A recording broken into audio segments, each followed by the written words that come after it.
is rising, new is dawning, sounds of music. So I discovered that the story of the life of the man John Newton and the song Amazing Grace is not quite as we're led to believe as was in his autobiography. And could you believe that slave trade didn't stop immediately after his conversion? I mean, it took about another 34 years after John Newton's conversion before he stopped slave trade. And these and some of his stories is what I want to bring to you today. Welcome to Sounds and Hope channel. This is a channel where we churn out useful sounds in form of songs, stories, interviews, and many more. And we want you to come along and be blessed. Please subscribe if you have not subscribed to this channel. To my returning subscribers, I say thank you. To those of you who are viewing for the first time, thank you. And I hope that this blesses you today. We started this story, the story behind songs, to bring to our viewers stories, inspiration behind songs that we sing and stories that surround our songs that we sing on this channel, and even more songs. But then something happened while I was preparing. I was trying to get this together. I delved into the story of Amazing Grace. I came upon some interesting finds in John Newton's life, which is why I'm bringing this story to you today.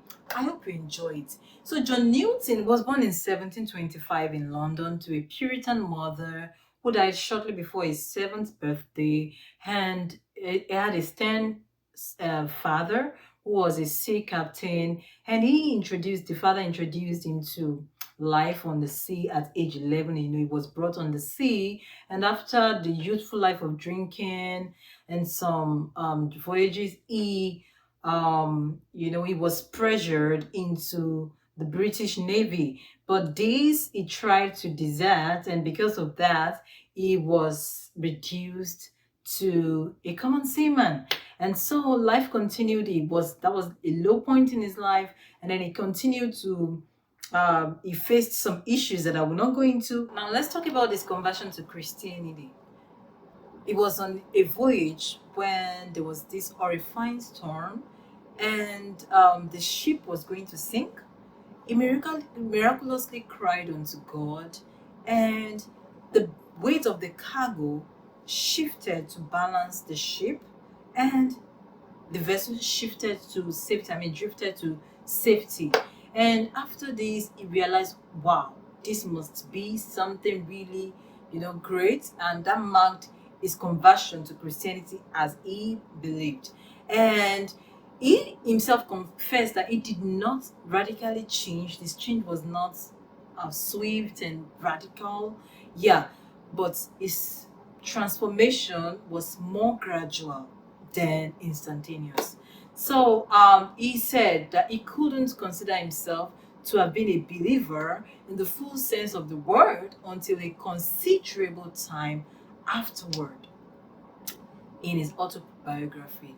And then he started reading the Bible. Those were some of the changes, visible changes. He started reading his Bible, and he was more sympathetic towards he started looking at the slaves in a more sympathetic view. It wasn't until many years after his conversion that he composed the song Amazing Grace. Amazing Grace was composed in 1772 after he became ordained an Anglican priest. Amazing grace, how sweet the sound that saved a wretch like me. I once was lost, but now am found. Was blind, but now I see. 'Twas grace that taught my heart to fear, and grace my fears relieved. How precious did that grace appear, the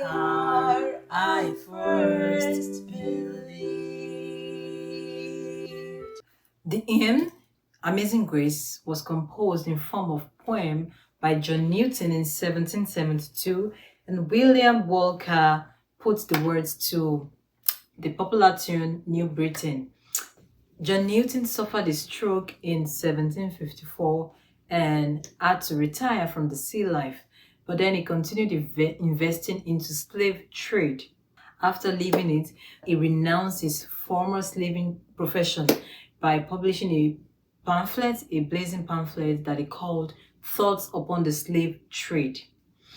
And then in 1807, slave trade was outlawed in Great Britain, and John Newton was fortunate to see that because he died later that year. Well, what are the lessons in all of this? First, there are people that are genuinely saved, and of course, if you are in Christ, you are a new creature. All things have passed away, all things have become new. But there is also the part of a long journey where God begins to work on us, begins to prune us, and at that point, who knows what the struggle was? Maybe he was struggling with the thoughts of, but there were slaves in the Bible. He was reading his Bible, right? And all of these things. But then it took a long time for him to come out. And from his confession, he said his heart shudders at, the thoughts of slavery. At this point, when he was making that confession, he composed many other hymns, 280 hymns, 280 hymns, of which Amazing Grace is one of the popular ones. And here we are today. It's your turn, it's my time. We are living in this world, passing through, and we want to open our lives to God, to work on us, to bring out the best in us. God used the man. He gave us one of the best songs sung today, or one of the most popular favorite gospel hymns today. That when you sing, you feel the Spirit of God in the song. Yet, this wasn't the perfect man, no. And that is why Christ has come. He has come to make our imperfections perfect. He has come to work in us, work through us, if only we will allow him.